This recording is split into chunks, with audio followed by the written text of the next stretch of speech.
Bienvenidos a este último servicio virtual del año 2021. Este domingo 26 de diciembre es el último domingo del año y nos gozamos de poder haber entrado a sus hogares a través de este medio virtual.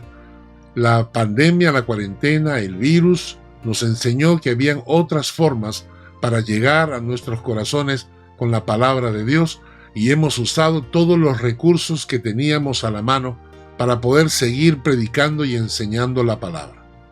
Una gran amiga me mandó un poema y quiero compartirlo con ustedes.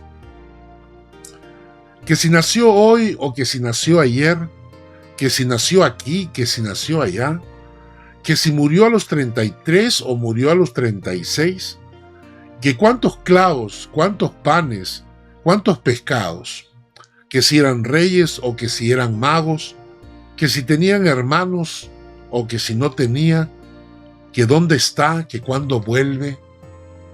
Yo lo único que sé es que a mí me tomó de la mano cuando más lo necesitaba y me enseñó a sonreír y agradecer por las pequeñas cosas. Me enseñó a llorar con fuerzas y a dejar ir. Me enseñó a despertarme agradecido y a acostarme con la cabeza tranquila, a caminar muy lento y sin preocupación. Me enseñó a abrazar al que me necesitaba. Me enseñó mucho, me enseñó todo. Me enseñó a quererme con ganas, a querer a quien está al lado y a darle la mano. Me enseñó que siempre me está hablando en lo cotidiano, en lo sencillo, a manera de mensajes y que para escucharlo tengo que tener abierto el corazón. Me enseñó que en un gracias o un perdón lo puede cambiar todo. Me enseñó que la fuerza más grande es el amor y que lo contrario al amor es el miedo. Me enseñó cuánto me ama a través de lo que yo amo a mi familia. Me enseñó que los milagros existen. Me enseñó que si yo no perdono, soy yo el que se queda prisionero. Y para perdonar primero tengo que perdonarme. Me enseñó que no siempre se recibe bien por bien, pero que actúe bien a pesar de todo. Me enseñó a confiar en mí y a levantar la voz frente a la injusticia. Me enseñó a buscarlo adentro y no afuera.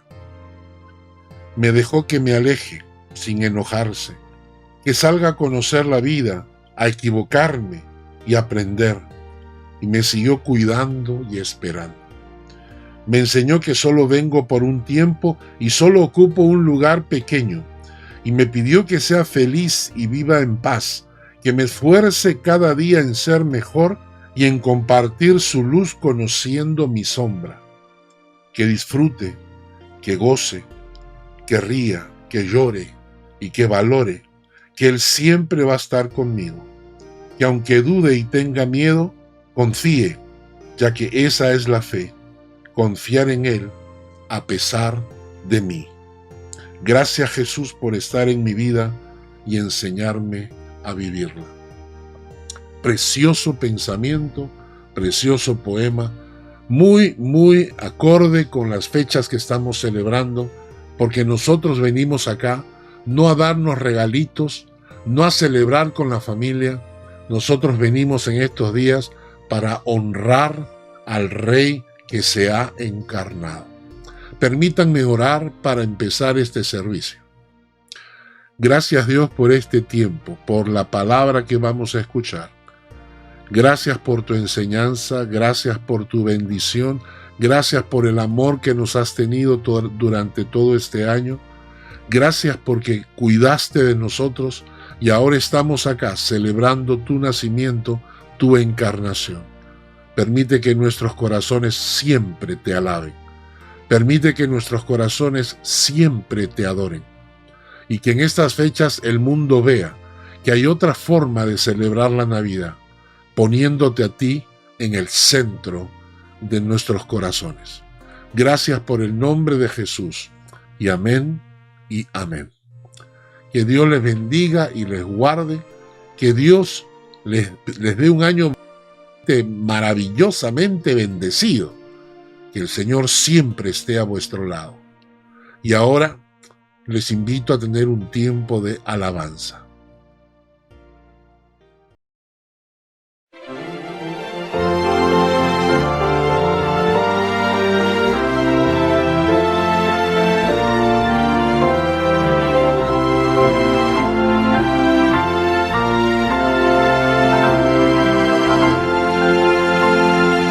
Ángeles cantando están, bella y celestial canción.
Oremos para empezar la prédica el día de hoy. Gracias, Dios, por todo este año en que nos has bendecido con tu palabra. Gracias porque hemos aprendido, nos has edificado, has guiado nuestras vidas en tu camino. Pedimos, oh Dios, que esta última prédica del año sea de igual bendición y que realmente puedas hablar a nuestros corazones para tu gloria, Señor. En el nombre de Jesús. Amén. Amén. Obviamente el tema de hoy tiene que ser la Navidad, pero yo voy a empezar con otro texto bíblico. Y el texto lo encontramos en Efesios, en el capítulo 2, el versículo 2. Vamos a buscarlo. Efesios, en el capítulo 2, el versículo 2. Dice así. Empecemos con el versículo 1. Y Él os dio vida a vosotros cuando estabais muertos en vuestros delitos y pecados, en los cuales anduvisteis en otro tiempo, siguiendo la corriente de este mundo, conforme al príncipe de la potestad del aire, el espíritu que ahora opera en los hijos de desobediencia. Yo quiero que nos concentremos en esta frase, siguiendo la corriente de este mundo. La corriente, cuando este pasaje menciona este texto, está hablando de la corriente de un río o una corriente marina, que es un movimiento de las aguas que arrastra, jala, conduce a los cuerpos a través del agua. La corriente marina o la corriente del río jala, arrastra, mueve los cuerpos hacia donde ella quiere ir. Yo recuerdo cuando estaba en el Perú, en las aguas, en las playas peruanas, tienen mucha corriente, mucha. Entonces uno tiene que saber nadar y tiene que estar acostumbrado a las aguas del Perú, al mar Pacífico, para poder meterte a bañar en una playa, porque sin darte cuenta la corriente te va jalando. En algunos casos la corriente te jala hacia adentro del mar y en otros casos te va jalando de lado. Tanto es así que muchas veces tú dejabas tu toalla en la arena y te entrabas en el mar justo a la altura de tu toalla y empezabas a bañarte y a disfrutar de la playa. Cuando salías del agua, de repente estabas 100 metros a la derecha o 100 metros a la izquierda. La corriente te va arrastrando y muchas veces ni siquiera la sientes. Y es para mí tan ilustrativo que la Biblia utilice este ejemplo, cuando dice que nosotros seguimos la corriente del mundo. Nadando contra la corriente es una frase popular en el sentido de que puede ser que la sociedad, la gente que te rodea, tus amigos, tengan una forma de pensar, tengan una forma de comportarse, y tú te enfrentas a eso, y a eso se le llama nadar contra la corriente, ¿no? Y esto es interesante porque el mundo que nos rodea, tus familiares, tus amigos, tu familia y en general la sociedad en sí, el mundo entero, tiene una fuerza que quiere arrastrarte, que quieren moldearte a su imagen y semejanza. Y tú lo ves porque cuando tú vas contra la corriente del mundo, el mundo te va a atacar. El mundo se va a ir contra ti, porque tú les estás quebrando el status quo. Tú les estás rompiendo el molde. Y eso al mundo no le gusta. Por eso es que cuando tú hablas en contra de lo que la sociedad hoy en día aplaude, entonces la sociedad se te va encima porque no estás yendo con la corriente. Cosa que en Efesios capítulo 12 menciona, que dice que el mundo, los que están bajo el maligno, se guían, es decir, se siguen la corriente de este mundo, aunque sea absurda, aunque sea ridícula. Hoy en día, por ejemplo, vemos cosas tan absurdas y ridículas como un hombre de 60 años que dice que es niña que tiene 6. Se viste como una niña, tiene un chupete en la boca todo el tiempo, quiere que le cambien pañales. Y cuando eso antes era considerado una cosa absurda, ridícula, tonta, que necesitaba un tratamiento psicológico, si no psiquiátrico, hoy en día lo aplauden porque ha descubierto su identidad y ahora es libre. Y por ahí andan de todo, ¿no? Hombres que se creen mujeres, mujeres que se creen hombres, gente que se creen animales, y la gente los aplaude. Y si tú te enfrentas a ellos, si tú te vas en contra de la corriente de este mundo, te van a atacar, van a ir en contra tuya. Y esto es lo que ha pasado inclusive con la Navidad.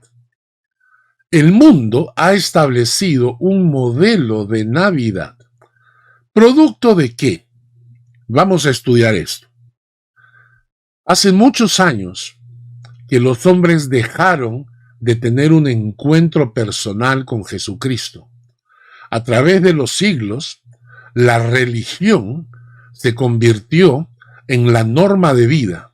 No es una vivencia espiritual, sino la religión de la iglesia conocida, la iglesia popular.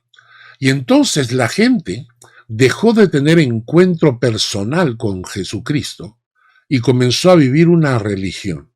Y cuando vives una religión sin Cristo en el corazón, la Navidad pierde significado.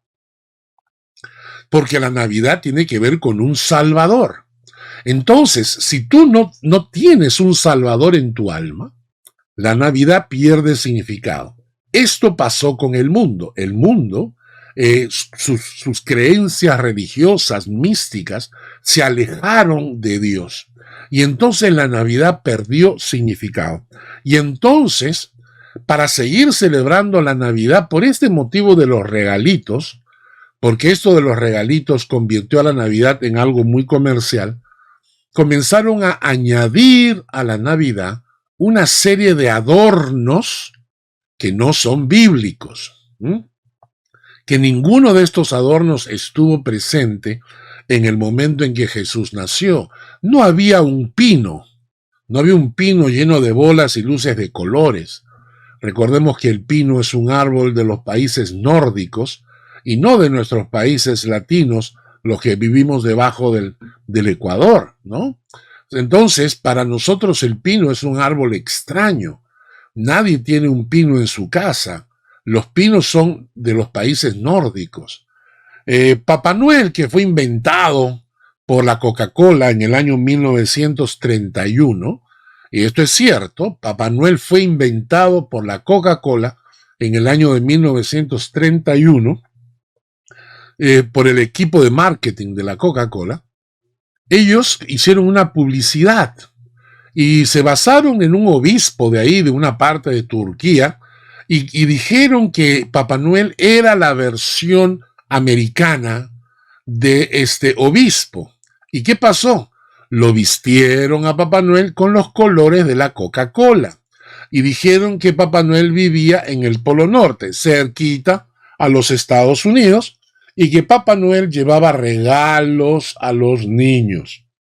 Y de esa manera, Papá Noel entraba por la chimenea, traía los regalos. Pero ¿saben lo que la publicidad decía?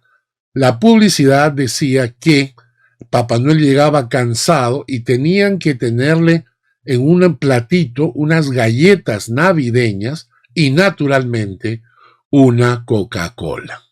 Entonces esa fue la publicidad y entonces se inventó este cuento de Papá Noel en varios países, donde la Navidad no tiene ningún significado bíblico. celebran más a Papá Noel que a Jesucristo, porque Jesucristo ya no tiene lugar en las Navidades de muchos países. Es Papá Noel que vive en el Polo Norte y que no sé qué cuento hace Papá Noel en el Perú, por ejemplo, que estamos a 30 grados de temperatura en pleno verano, un Papá Noel disfrazado para estar en la nieve. Los villancicos. Estas eran canciones que datan de la Edad Media. ¿Y de dónde aparece la costumbre? Había un pueblo llamado Villa. Y esta gente Villa, los que viven en Villa se llaman villanos, por si acaso. Esta gente de Villa decidió tomar estas canciones populares, proféticas que hablaban del niño Jesús y convertirlas en canciones más para el pueblo. Y por eso, como viene de Villa, le pusieron villancicos a las canciones que hablan del nacimiento de Jesús. Y así podríamos hablar de muchas cosas. Muchos adornos que han venido acompañando la Navidad y que, como les repito, adornos que fueron incluidos en la Navidad a través del tiempo porque la verdadera Navidad había perdido significado. Y lo interesante es que el mundo quiere arrastrarnos a todos, incluyendo a los creyentes, en esta Navidad sin Cristo, en esta Navidad sin Jesús, y nos hacen creer que si no tenemos el pavo, el arbolito, los regalos, los villancicos, si no tenemos esas cosas, no hay Navidad. ¿Y qué es lo que estamos haciendo?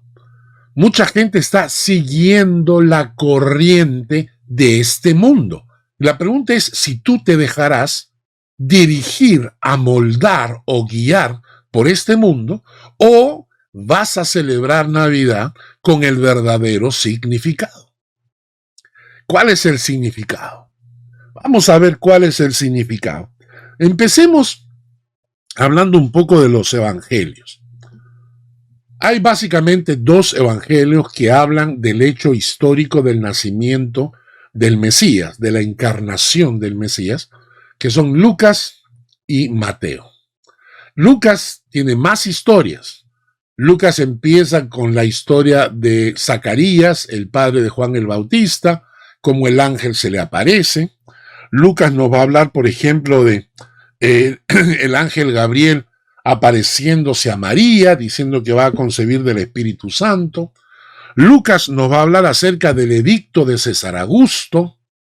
Lucas nos va a hablar acerca del nacimiento propiamente dicho y los ángeles, cómo se aparecieron esos pastores y cómo el coro angelical, los pastores pudieron escuchar, etc. Lucas es el que tiene más información sobre el nacimiento del Mesías. Mateo tiene menos. El Evangelio de Mateo tiene solamente 3 historias. La primera es la historia del sueño que tiene José, porque al enterarse que María estaba embarazada, pensó en dejarla, y un ángel del Señor se le aparece en sueños para decirle, no lo hagas, José, porque lo que está engendrado en la barriguita de María es del Espíritu Santo. La otra historia que nos menciona Mateo, y es el único evangelio que nos la menciona, es sobre los sabios de Oriente, popularmente conocidos como los 3 Reyes Magos. No voy a repetir la historia, pero si ustedes quieren saber esto, en la semana pasada hablé sobre este tema, que los 3 Reyes Magos no eran 3 tampoco reyes y tampoco magos. Entonces, más prefiero llamarlos los sabios de Oriente.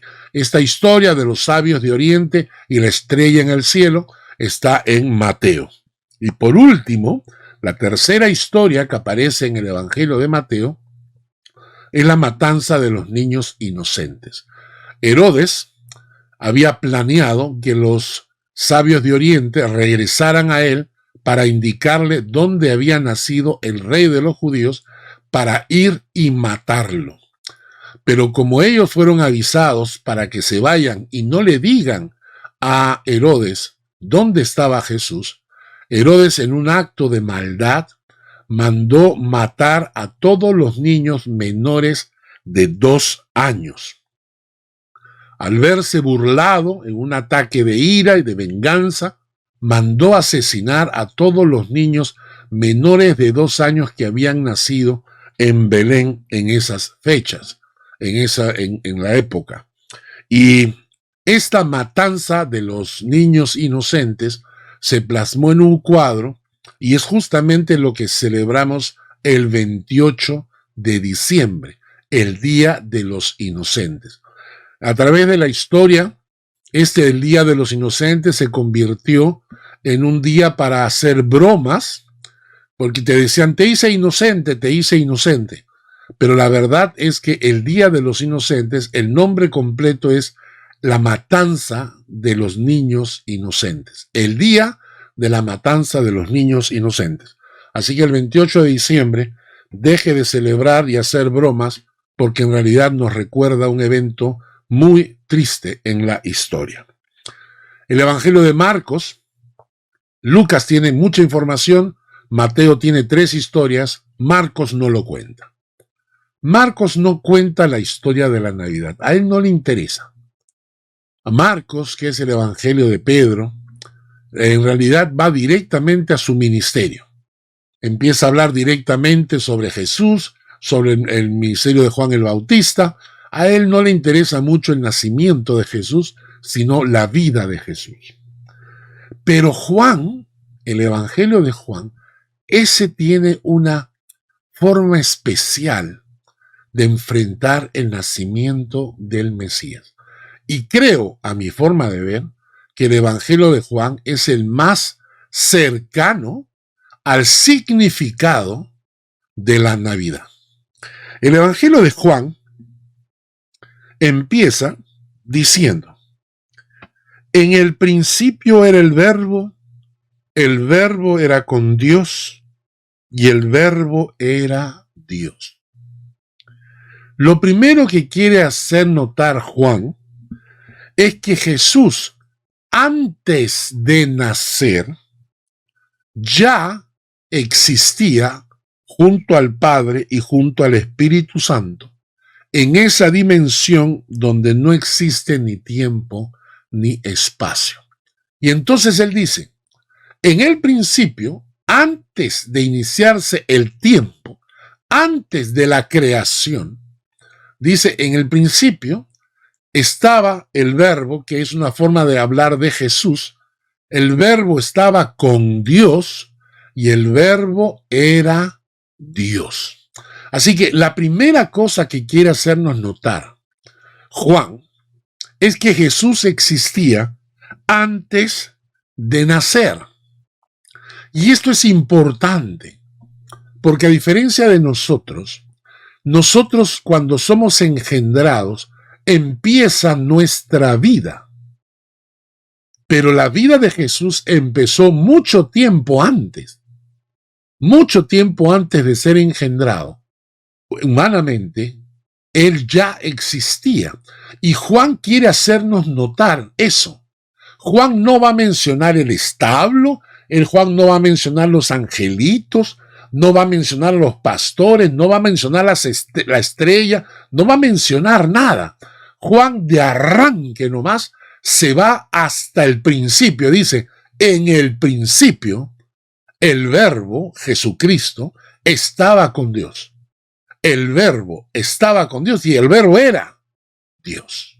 El verbo era Dios. Por eso, esto es importante, Juan en 17:5, Juan capítulo 17, versículo 5 dice, ahora pues, Padre, glorifícame tú al lado tuyo con aquella gloria que tuve contigo antes que el mundo fuese. ¿Comprendimos? Glorifícame tú al lado tuyo con aquella gloria que tuve contigo antes que el mundo fuese. Antes que existiese el universo, Jesucristo le dice al Padre, Padre, glorifícame con esa gloria que tuvimos juntos antes de crear el universo. Ahora, ¿nos estaría mintiendo Jesús? Porque esto quiere decir, y escúchelo bien, Esto quiere decir que antes que el mundo fuese creado, antes que el mundo fuese hecho, Jesús ya existía junto a Dios y junto al Espíritu Santo. Y esto nos hace ver que existe una eternidad que escapa a nuestros escasos 80, 90 años de vida en esta tierra. Existe una eternidad, existe un mundo de los espíritus, ¿no? Y ojalá vivamos con esa perspectiva de la eternidad. Entonces, Juan empieza diciendo que el verbo ya existía antes. Y luego dice en Juan 1:14, dice, aquel verbo, en el principio era el verbo era con Dios y el verbo era Dios, aquel verbo fue hecho carne. Aquel verbo que ya existía, aquel verbo fue hecho carne y habitó entre nosotros y vimos su gloria, gloria como del unigénito del Padre, lleno de gracia y de verdad. Muy bien, acabamos de descubrir el primer significado de la Navidad y es encarnación. Encarnación. Un Dios que ya existía se encarnó en un cuerpo humano. ¿Por qué? ¿O para qué? Es muy fácil.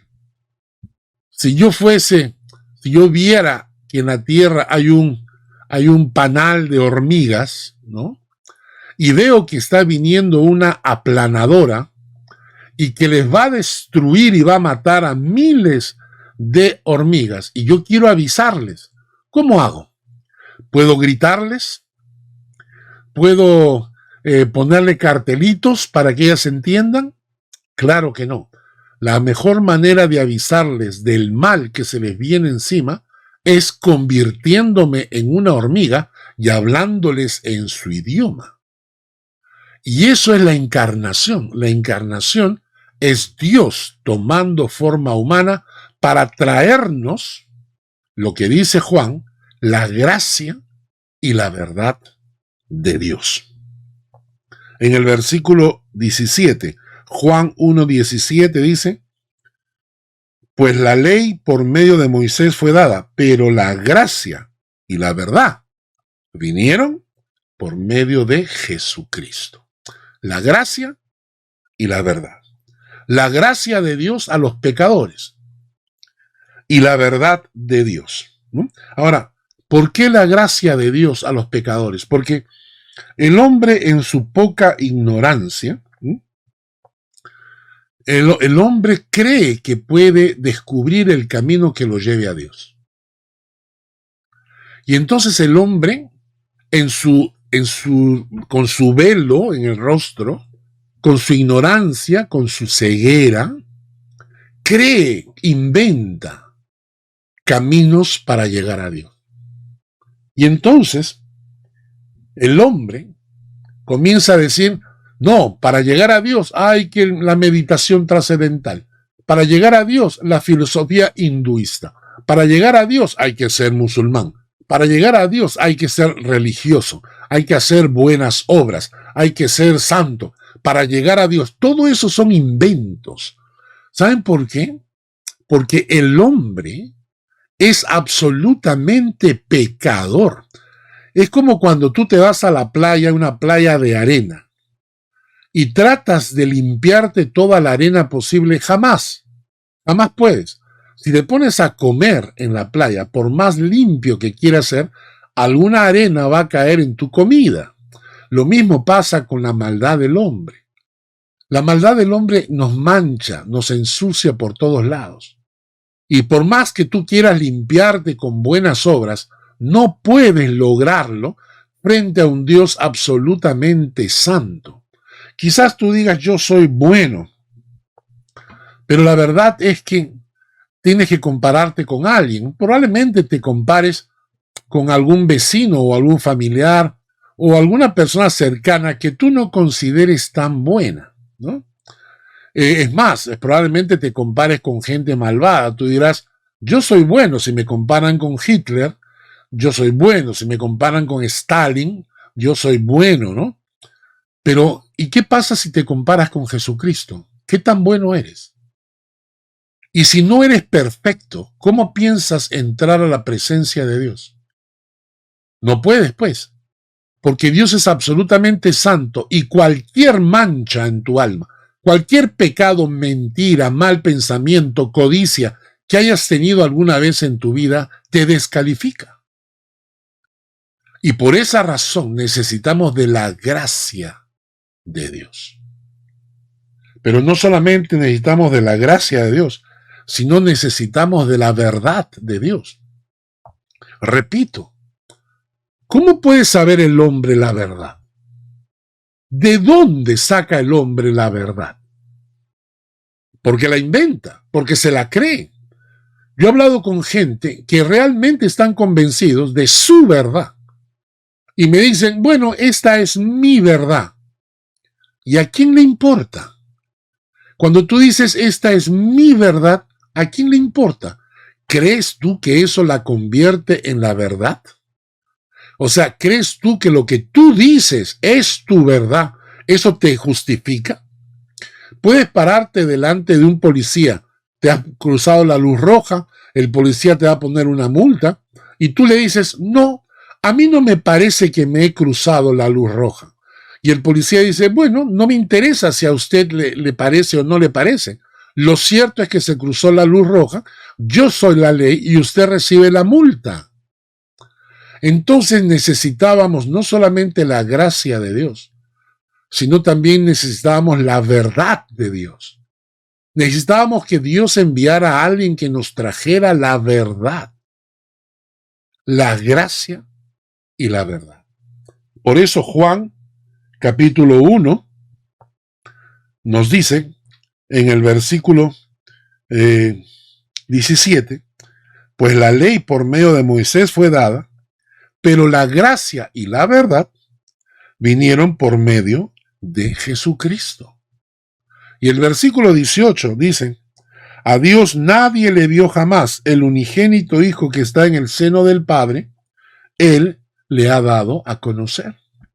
Pero ¿qué pasó? Jesucristo venía con la gracia, Jesucristo venía con la verdad de Dios. Y el texto nos dice, Juan 1:9, aquella luz verdadera que alumbra a todo hombre, venía a este mundo. En el mundo estaba, y el mundo por él fue hecho, pero el mundo no lo conoció. A lo suyo vino, y los suyos no lo recibieron. A lo suyo vino y los suyos no le recibieron. Entonces, ¿qué pasó? Jesucristo, trayendo la gracia y la verdad, vino al mundo y el mundo dijo, no queremos la gracia de Dios, porque nosotros podemos salvarnos a nosotros mismos con nuestros esfuerzos, con nuestras filosofías humanas, con nuestros pensamientos. Eso es suficiente para salvarnos. No queremos la verdad de Dios, queremos nuestra verdad. Queremos que la verdad que a mí me gusta, la que yo quiero, esa sea la que tenga valor, no la verdad de Dios. ¿Y saben qué pasó? Perdimos la comunión con Dios. Perdimos la comunión con Dios. Perdimos el conocer a Dios. Y aquí viene el segundo punto. La Navidad tiene como verdadero significado, en primer lugar, la encarnación. Pero la encarnación tenía un objetivo, que es la reconciliación. Que el hombre pueda reconciliarse con Dios. Jesucristo venía a hacer todo lo necesario para que el hombre pudiese reconciliarse con Dios.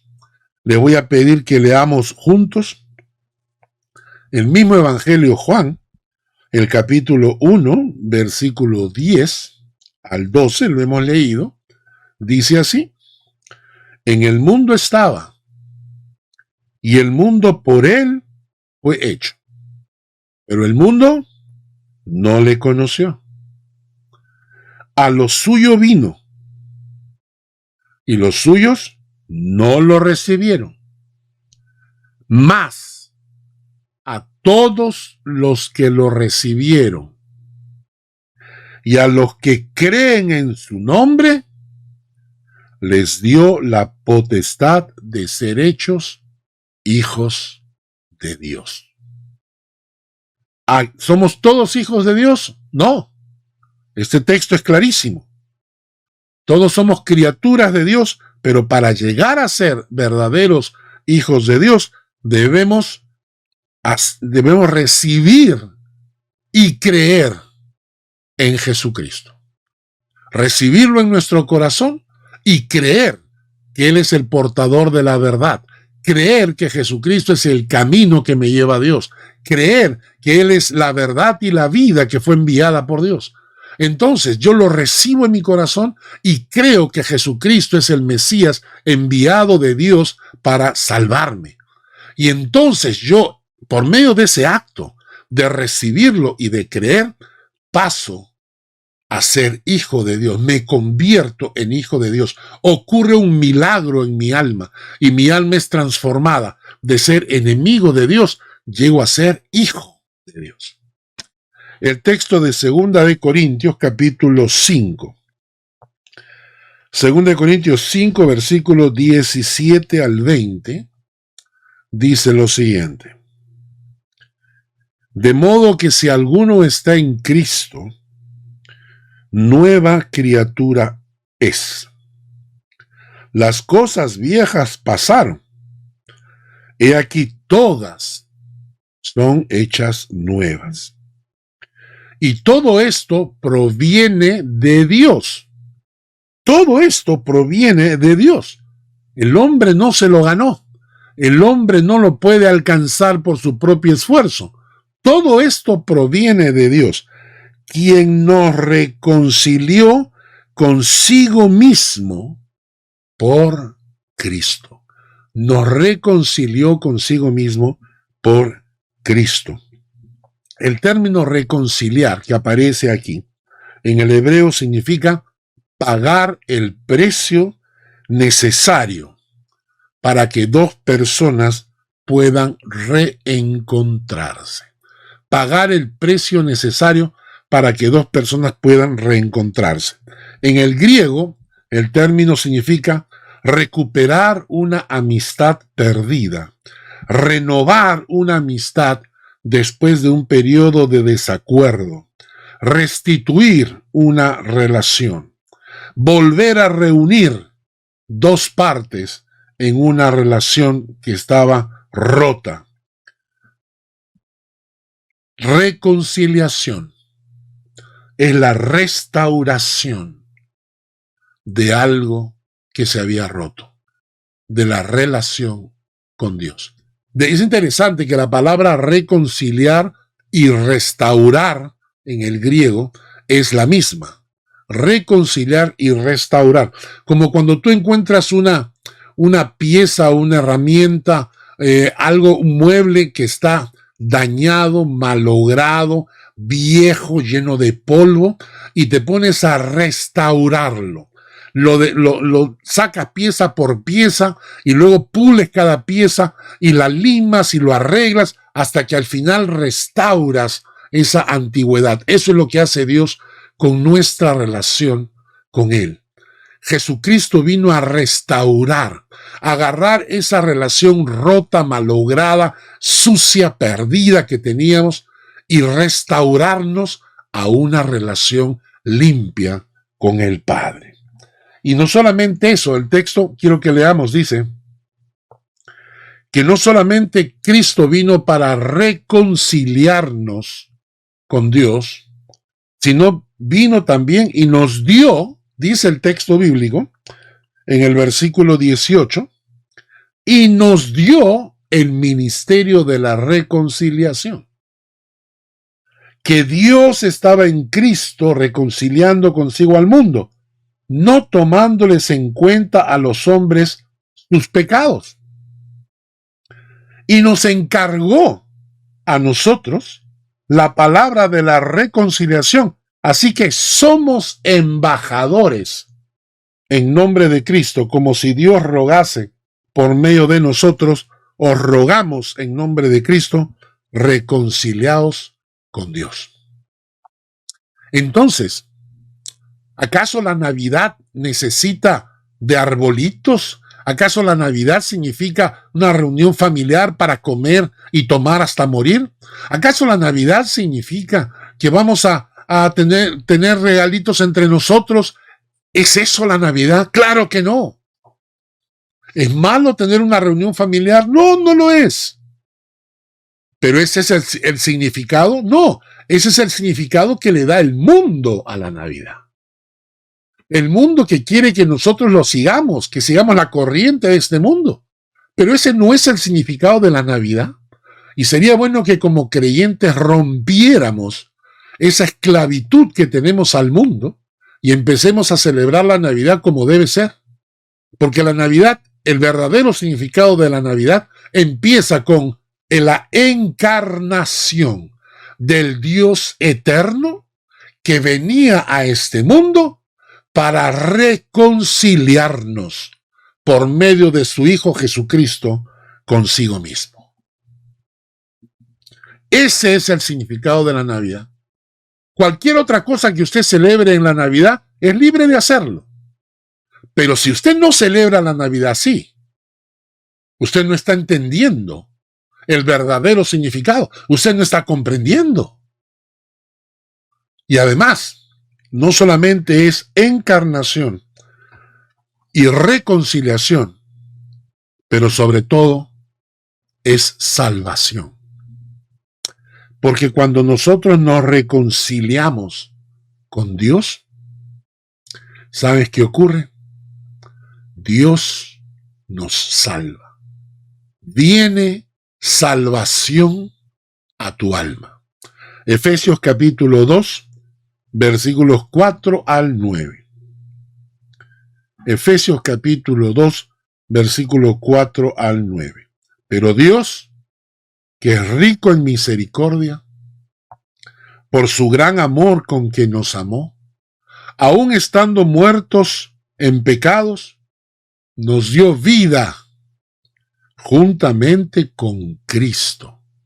Por gracia sois salvos. ¿Recuerdan cuando hablamos de Juan que Jesucristo trajo gracia? Por gracia sois salvos. Y dice el texto del versículo 8, porque por gracia sois salvos por medio de la fe. Y esto no de vosotros, pues es un don de Dios, no por obras para que nadie se gloríe. ¿Y qué es esto? Por gracia sois salvos. ¿Por qué? ¿Qué significa la salvación? ¿Salvación de qué? En primer lugar, nosotros somos pecadores. Durante toda nuestra vida hemos estado pecando de todas las formas posibles. Algunos más, algunos menos. Algunos quizás son gente malvada que ha causado mucho daño y otros no. Otros quizás sean medios bondadosos. Pero en el fondo, la codicia, la envidia, la venganza, el rencor, esas cosas acompañan aún a la gente más dulce o más buena. Y hemos estado mintiendo, hemos estado haciendo un montón de cosas y nuestras vidas están marcadas. Y ese pecado es una carga que llevamos sobre el hombro y que no nos va a permitir entrar al cielo donde está un Dios que es absolutamente santo. No importa si tú te crees bueno, si tienes pecados en tu vida, si has mentido, si has robado, si has adulterado con el pensamiento, si has tenido codicias, envidias, egoísmos, no podrás entrar al reino de los cielos, porque ahí mora un Dios absolutamente santo y no soporta el pecado de nadie en este mundo.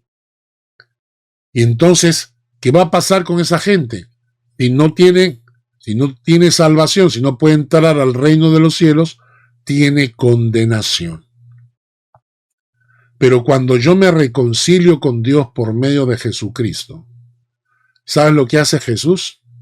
Limpia mis pecados y limpia mi historial de pecado. Y en el momento en que Él me limpia, quedo libre de la condenación y recibo vida eterna. Por eso, la salvación significa que tú quedas libre de condenación. Te salva de la condenación. Eso significa salvación. Te salva de la condenación. Romanos 8:1 dice, ninguna condenación hay para los que están en Cristo Jesús, los que no andan conforme a la carne, sino conforme al Espíritu. Lo que Cristo consiguió para ti en la cruz fue perdonarte tus pecados, perdonar tu historial de pecados y por lo tanto salvarte de la condenación que te esperaba. Pero la segunda cosa que significa salvación es que Él no solamente te perdonó, te limpió, sino que también te salvó de la esclavitud al pecado en la cual nos encontrábamos. Dice acá, Romanos 6, Romanos 6:22, mas ahora habéis sido libertados del pecado y hechos siervos de Dios. Ahora que habéis sido libertados del pecado y hechos siervos de Dios, tenéis por vuestro fruto la santificación y como fin la vida eterna. Cuando alguien te pregunta, Jesucristo me salvó, cuando alguien te dice Jesucristo me salvó, te está diciendo que fue salvado de dos cosas. Fue salvado de la condenación que le esperaba por sus pecados y fue salvado de la esclavitud al pecado. Esto es Navidad. Navidad significa entonces encarnación. ¿Encarnación para qué? Para conseguir la reconciliación tuya con Dios. Y cuando obtuviste la reconciliación con Dios por medio de Jesucristo, también obtuviste salvación. Salvación de la condenación que te esperaba y salvación de la esclavitud al pecado. Si quieres celebrar Navidad, no sigas la corriente de este mundo. No sigas la corriente de este mundo.